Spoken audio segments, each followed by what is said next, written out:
Good morning students.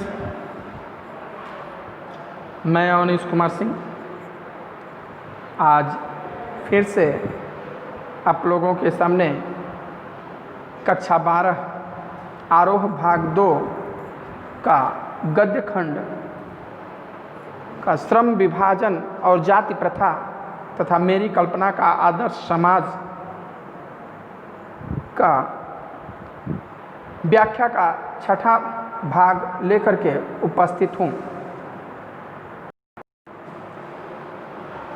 पिछले 5 भागों में आपने पढ़ा, 5 भाग के 3 भाग में आपने पढ़ा कि किस प्रकार से जाति प्रथा समाज के लिए, देश के लिए, व्यक्तियों के लिए हानिकारक है।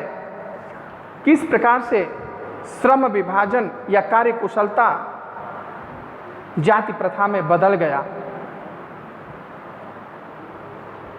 और उसके बाद हम लोग पढ़ रहे हैं मेरी कल्पना का आदर्श समाज। उन्होंने कहा कि मेरी कल्पना का आदर्श समाज जो है कि एक आदर्श समाज की बुनियाद क्या होनी चाहिए। तो उन्होंने 3 तत्व बताए: स्वतंत्रता, समानता और भ्रातृता यानी भाईचारा। तो सबसे पहले उन्होंने, अंबेडकर साहब ने भ्रातृता पर चर्चा किया कि भ्रातृता यानी भाईचारे से किसी को कोई उस पर विरोध नहीं हो सकता, कोई उसका विरोध नहीं कर सकता, किसी को आपत्ति नहीं हो सकती भाईचारे पर। भाईचारा यानी कि इस प्रकार से रहन सहन हो कि अमीर गरीब या उच्च वर्ग निम्न वर्ग, 4th ग्रेड A क्लास के अफसर एक साथ मिल करके रहें। कोई ये भेद न कर पाए जाति के आधार पर या कर्म के आधार पर कि हमें जो है कि हम छोटे हैं या वो बड़े हैं, आप छोटे हो हमारे साथ नहीं रह सकते। किसी को अपने कार्य के प्रति या अपने जाति के प्रति या अपने पैसे के प्रति हीनता का भाव उत्पन्न न हो। यह तब होगा जब हम भाईचारा बना देंगे, सब लोग एक साथ मिल बांट करके रहेंगे, खाएंगे, पिएंगे। और जब यह स्थिति आ जाएगी तो वह लोकतंत्र की स्थिति होगी। हालांकि ये आज़ादी से पहले कहा था। दूसरा उन्होंने दिया समता यानी समानता। व्यक्ति को स्त्री पुरुषों में भेद किया जाता है तो उसमें समानता किया जाए, अमीर गरीब में भेद किया जाता है वहाँ समानता किया जाए। कहते हैं समानता पे कुछ आपत्ति हो सकती है, क्योंकि कुछ लोग कहते हैं कि जब भगवान ने ही हमें 5 उंगलियों को बराबर करके नहीं भेजा है तो हम यहाँ इंसानों में कैसे समानता कर सकते हैं। तो हम यहाँ कैसे समानता कर सकते हैं। फिर भी समानता किस प्रकार से होगी। भाई कोई तीव्र बुद्धि वाला है तो कोई मंद बुद्धि वाला है, कोई शक्तिशाली है तो कोई कमजोर है। तो अब सबको समानता के आधार पर एक कार्य तो दे नहीं दिया जाएगा। उसी लिए बना था कार्य कुशलता। जिस कार्य में व्यक्ति कुशल हो या श्रम विभाजन, जो वह श्रम करना चाहे, जिस प्रकार का श्रम करना चाहे उस प्रकार का उसको श्रम दिया जाए, कार्य दिया जाए।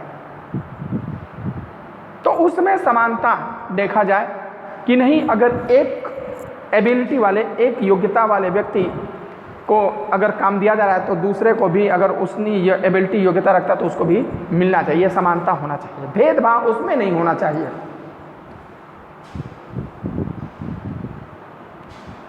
उसके बाद आता है स्वतंत्रता। कह रहे स्वतंत्रता में भी किसी को आपत्ति नहीं होगी। स्वतंत्रता यानी बोलने की स्वतंत्रता, आने जाने की स्वतंत्रता, पढ़ने लिखने की स्वतंत्रता, खाने पीने की स्वतंत्रता, तीज त्यौहार मनाने की स्वतंत्रता। यह स्वतंत्रता होना चाहिए। आज़ादी से पहले ये सब बातें नहीं थी।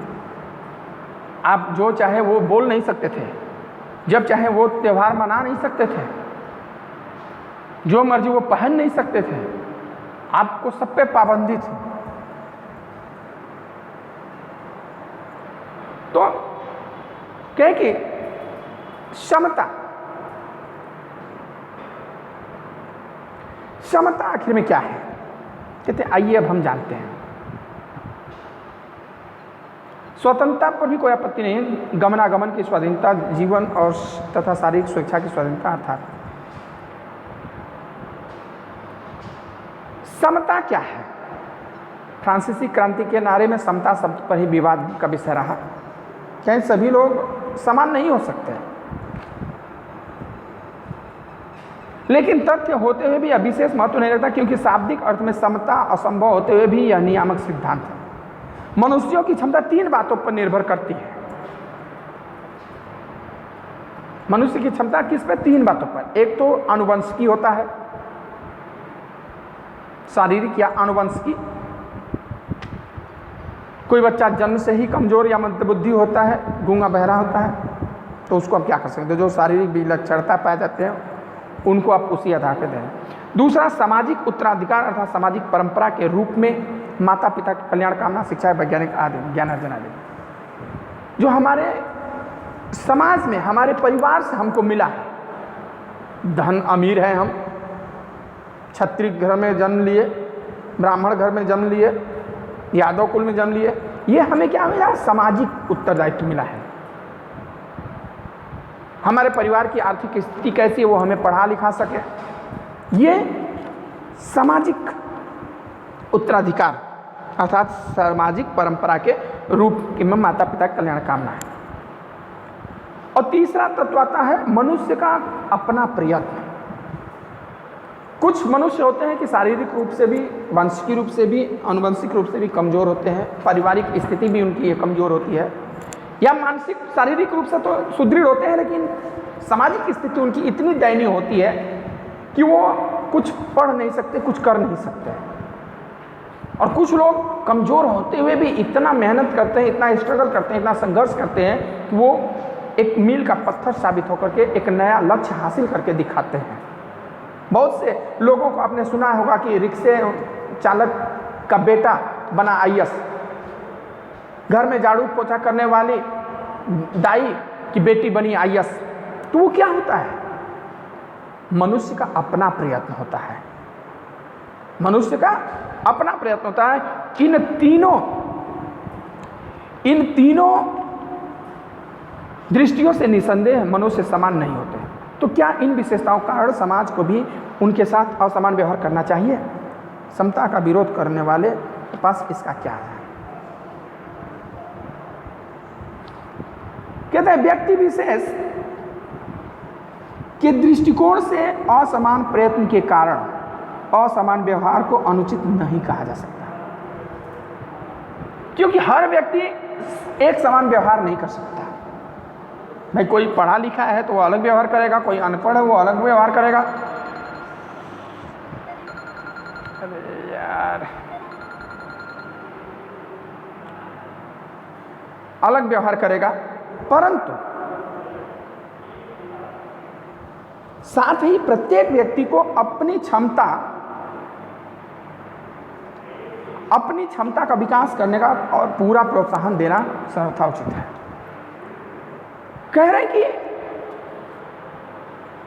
व्यक्ति असमान व्यवहार करते हैं उसको अनुचित नहीं कहा जा सकता।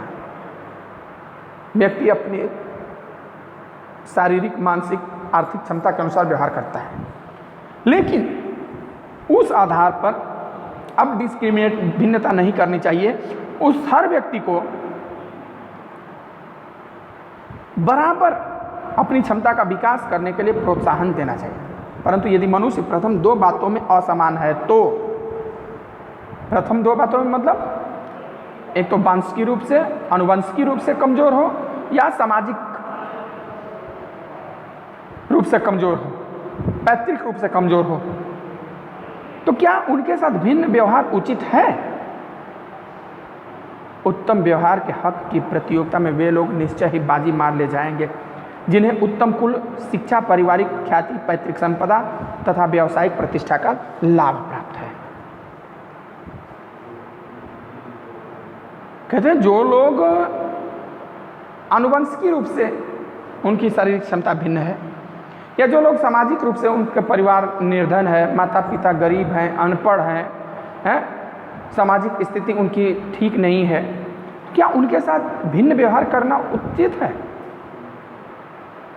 उत्तम व्यवहार के हक की अगर बात होगी, प्रतियोगिता होगा, कंपटीशन होगा कि कौन उत्तम व्यवहार करेगा, तो निश्चित रूप से जो लोग शारीरिक रूप से मजबूत हैं, सामाजिक रूप से मजबूत हैं, आर्थिक रूप से मजबूत हैं, वो व्यवहार में बाजी मार लेते हैं, क्योंकि वो उनके भाई संस्कार वैसे हैं, उनके घर में उसी प्रकार से व्यवहार होता है, वो लोग पढ़े लिखे हैं। जिनके उत्तम कुल है, शिक्षा, पारिवारिक ख्याति प्राप्त, पैतृक संपदा तथा व्यावसायिक प्रतिष्ठा का लाभ प्राप्त है, वो लोग बाजी मारने जाएंगे। इस प्रकार पूर्ण सुविधा संपन्नों को ही उत्तम व्यवहार का हकदार माना जाना वास्तव में निष्पक्ष निर्णय नहीं कहा जा सकता है। कहते इस प्रकार संपूर्ण सुविधा से युक्त हो व्यक्ति को ही उत्तम व्यवहार का हकदार माना जाना ये निष्पक्ष निर्णय नहीं है।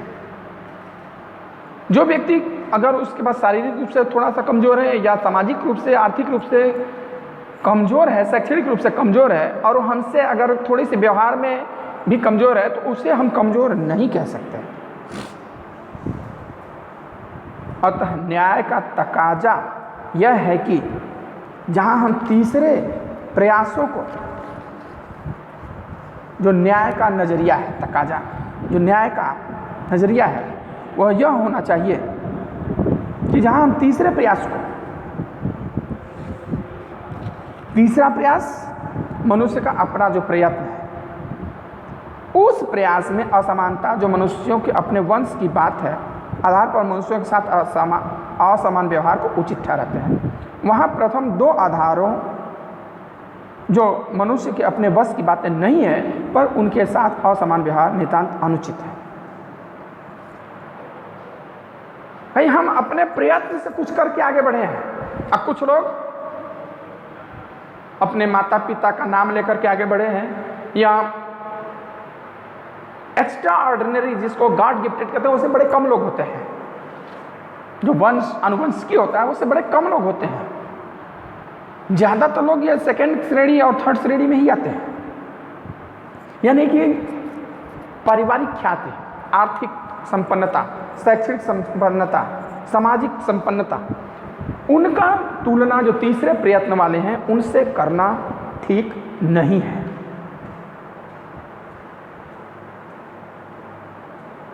और हमें ऐसे व्यक्तियों के साथ यथासंभव समान व्यवहार करना चाहिए। और जो ऐसे व्यक्ति हैं जो कि पहले दो बातों में हीन है, यानी आनुवंशिकी रूप से भी हीन है और आर्थिक, सामाजिक, शैक्षणिक रूप से भी हीन है, उनके साथ हमें लगभग समान व्यवहार करना चाहिए। दूसरे शब्दों में, समाज की यदि अपने सदस्यों से अधिकतम उपयोगिता प्राप्त करनी है, तो अगर समाज चाहता है कि यहाँ के प्रत्येक व्यक्ति से हम उसका मैक्सिमम लें, ज़्यादा से ज़्यादा उसकी क्षमता का हम उपयोग करें, तो यह तो संभव है जब समाज के सदस्यों को आरंभ से ही समान अवसर एवं समान व्यवहार उपलब्ध कराए जाएं।